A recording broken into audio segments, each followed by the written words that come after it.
অ্যাড্রেসটা একটু বলবেন? ও এই অ্যাড্রেসটা দিদি, এই তো সামনে কিছু দূর যাই।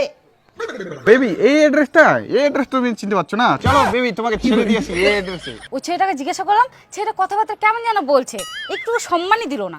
হ্যাঁ বেবি আগে চারটা খাওয়া হবে তো। যাব না ওরে। দীপু নাকি? আরে দীপু, হ্যাঁ, কি খবর? চল কোনা? নিয়ে আসি। দেখ। হেইস, না না মুই খাবো না ইলা। মুই ভাই অ্যালকোহল খাবো না। আরে চ অল্প খাবো আমার সঙ্গে। না আমি একদমই খাবো না। ইলা খাইলে লিভার খারাপ হয়, কিডনি খারাপ হয়। আরে একদিন খেলে কি হবে? না ভাই না, একদম নাই ভাই, ইলার দিকে মুই একদম নাই। মোক ভাই অনেকদিন বাঁচিবা হবে। এমনি মানুষ 70 বছর বাঁচতে একদম অবস্থা টাইট হয়ে যা। ইলা খাইলে আরো শেষ। মুই ভাই ইলার দিকে নাই একদম। আরে একদিন খাইলে কিছু হবে না গোর। আরে অল্প খাবো রে, অল্প। একদমই নাই। মুই খাবা না, খাবাই না মানে খাবাই না, তোমরা খাবা। আরে অল্প খাবো রে। খাবা না করে খাবা না। মুই ঠিক আছে তুই মাল না খাইস, চাটলা খাইস, চক কুরকুরে খাইস। ইলা তো আরো খাবা না, ইলা তো আরো বাজে জিনিস। ইলা কি কি তেল দি ভাজে, তারপর মশলা দেয়, কি দেয়, সুগার থাকে, ফ্যাট থাকে। ইলা ভাই অনেকদিন ধরে আবার প্যাকেট ইয়া করে থাকে, গ্যাস হয়ে যায় একদম। না ভাই ইলা দিকে নাই। শরীর ঠিক রাখতে হবে, অনেকদিন বাঁচিবা হবে। ইলা খাইলে তো মুই শেষ রে। আজে বাজে জিনিস মুই খাওনি, ফালতু জিনিস। তোমরা খাও। মনটা খারাপ করে দিল। যে ইয়া করি ভাব। হ্যাঁ খাও খাও, বুঝে পাবেন তোমরা। মোর কি ভেজাল জিনিস, কোনের জিনিসগুলা সবকিছু ভেজাল ছে খাওয়ার মধ্যে। লাল মালে ভেজাল নাই রে।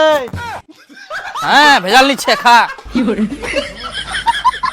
আর দেখ সবুজ, এই রোদ তো যে করে না, এই রোদে ঘুরা নিয়ে কত ক্ষতি জানিস তুই?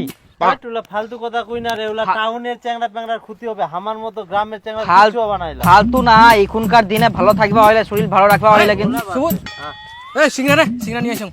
দাদি বলে না না মই খাবো না। কেন রে? আরে ইলা খাওয়া নিয়া মানে মৃত্যুর মুখে যাওয়া নিয়া। ইলা খাইলে শেষ। এই যে ইলা যে ভাজে না তেল দি, উখান তেল দি কতবার যে কতদিন ধরে ভাজি আসিয়া জানিস। কত আর তুই ডায়লগ দিবু কো, কত আর সাধু সাজিবু। তো কি আর প্রতিদিন সিঙ্গারা খিলাপ কর নাকি? আরে একদিন খাবো। ব্যাপারটা সাধু বলি না রে, মুই আগে থেকে খাওনি, তোমরা তো জানেন। ইলা খাইলে না একদম এই তেল খান তো লিভার যাবে, লিভার খারাপ হবে, কিডনি খারাপ হবে, তারপর হার্ট অ্যাটাক আসবে জানিস। শরীরে শরীরে এক একটা অঙ্গ কিন্তু ইম্পর্টেন্ট। আর এরা যদি ড্যামেজ হয়ে যায় না, তুমি বেশি দিন বাঁচিবে না। তো এরা দিকে নাই, মোক অনেকদিন বাঁচিবে হবে এইটাই। তোমাকে কুচুং করে বন্ধু হিসাবে এইসব জিনিস খাওয়া না কম খাও। আরে তোমার ভালোর জন্য কুচুং করে মানুষ জীবন একটাই পায়, বুঝা বলো, বারবার মানুষ জন্ম পায়নি। খাও খাও, বুঝা পাবেন। বন্ধুগুলা মুই আজকে তোমাকে 1xBet নামে একটা অ্যাপ সম্পর্কে কুবা যাও, যেটা সবথেকে বিশ্বস্ত বুকমেকার। পিএসজি সিরিয়া এই অ্যাপের স্পন্সর। বন্ধুরা আইপিএল শুরু হয়ে এই অ্যাপটা তোমরা তোমার প্রিয় দলক সমর্থন করতে পারো। আর এই অ্যাপটা তোমরা লাইভ স্কোর সাথে লাইভ ম্যাচও দেখতে পারবে। আর তোমরা স্কোরের ভবিষ্যৎবাণী করে বাজি ধরতে পারেন, যেমন কোন দল জিতিবে, কোন দল সবথেকে বেশি স্কোর করবে। বিএমডব্লিউ, আইফোন, ল্যাপটপ এর মতো আরো নগদ পুরস্কার জেতার সুযোগ পাবেন। এছাড়াও আরো বিভিন্ন ধরনের গেম আছে, তোমরা নিজের ইচ্ছা মতো গেম বাছি নিবা পারেন। এবং রেজিস্ট্রেশন করার সময় আমার প্রোমো কোড রাজবান 100 ইউজ করলে তোমরা 66,000 টাকা পর্যন্ত পাই যাবে। তোমরা সহজে Paytm, PhonePe, Google Pay, bank, bKash, Nagad এবং অন্যান্য সহজ পদ্ধতিতেও তোমার জিতা টাকা তুলবা পারবে। বন্ধুগুলা মুই এটা অনেকদিন ধরে ব্যবহার করুন, তোমরা ব্যবহার করবা পারে। তাহলে আর দেরি কিসের, গুগলে সার্চ করো 1xBet আর ফার্স্ট লিংকে ক্লিক করে রেজিস্টার করো। আর রেজিস্টার করার সময় আমার প্রোমো কোড রাজবান 100 ইউজ করো আর বোনাস জিতো। আর দেখ 500 না হয় 300 টাকা নিস দিয়ে দে মুখ। হেই হবে না কম, হাটের মতো দাম করেছি। 500 টাকা জায়গাতে 300 টাকা সোজায় হবে না, হবে না। হাটের মতো না হয় মুইলা দাম জানু, তুই 300 টাকা হইলে দে পারিবু। প্যাক কর। হেই 300 টাকা হবে না, আর 20 টাকা দিস, 320 টাকা দিস মোট। ফের 20 টাকা হলো না হয়, একদম পুরাপুরি 300 টাকা দিলে দিবু কি? 10 টাকা দিস আর দা। ফের 10 টাকা 300 টাকা হইলে দে। ওই শুন 310 টাকা দিস। না পুরাপুরি 300, 10 টাকার জন্য আবার ক্যাচাল করে নিব না। দেখ দীপক দা, মুই কিন্তু দাম দর পছন্দ করুমনি। যা চাইবো ন্যায্য দাম চাইবো। কত দিবা হবে এটা? দেখ কাপড়টা কিন্তু খুব ভালো। এলা আমি 700 টাকা বিক্রি করু, তুই 600 টাকা দিস। তার কিছু কম করা গেলে নি? আর কত কম করিম? হ্যাঁ 50 টাকা কম দিস। আচ্ছা দে। জানে আচ্ছা আরো আসিস ভাই। হ্যাঁ আসিম। সকাল সকাল তাহলে দান মারি দিল নাকি? ওয়াক দিবা চাইলো 310 টাকায়, আর ইয়া টেনে নিল 550 টাকা। হ্যাঁ ওই যদি দাম দর না করে পারে মুই কি করি? তোকে তো বিশ্বাস করে একবার। বিশ্বাসের কি, দিস ইজ বিজনেস।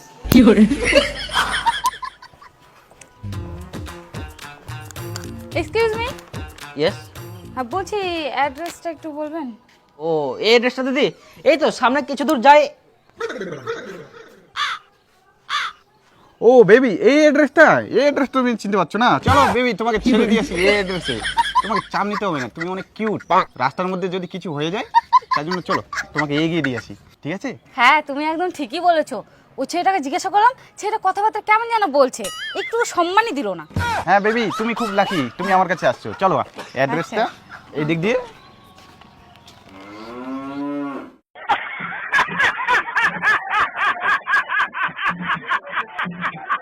আরে বিপুল, চড়ক মেলা বলে হচ্ছে আজকে চকসাদুল্লাহ। রুমলা চ তাহলে চ যাই, বলেছি, চ। চল। দীপু চ তাহলে মেলা যাই, কোনা রে চকসাদুল্লাহ। মেলাত হ্যাঁ মেলাত বই যাবো না, তোমরা যাও। আজ যে মেলার যে ধুলোগুলা উড়ায় না, ওরা নাকর ঢুকি না, সিধে হাড় ঢুকে না ফুসফুসি। আরে ওলা ফুসফুসি ঢুকি না ক্ষতি করে রে। যাও যাও বুঝা পাবেন, মুখ ভাই অনেকদিন বাঁচিবা হবে। এমনি মানুষের গড় আয়ু মাত্র 40 বছর, 40 বছরও মনে হয় অনেক দেরি। আরে দীপু কে রে এত আস্তে আসি আয়, জোরে আয় না জোরে। না ভাই, আরে তোমার তাড়াতাড়ি। যদি চুলকানি থাকে তাহলে তোমরা জোরে যাও, মই জোরে যাবো না, মই আস্তে যাম, সাবধানে যাম ভাই, অনেকদিন বাঁচিবা হবে। আর আমার ঠায় তোমরা কি পাগল কুত্তা কামড়া করো যে জোরে যাবেন? সব সময় রাস্তাঘাটে দেখে শুনে চলবা হবে, তোমার মতন আমার ঠায় চালাইলে হবে? তো এত আস্তে চাইলে তো সন্ধ্যা লাগি যাবে রে। সন্ধ্যা হোক আর ভোর হয়ে যাক, তাও আমি আস্তে করে যাম ভাই, সাবধানে যাম, অনেকদিন বাঁচিবা হবে ভাই, আন্দালা চালাইলে হবে না।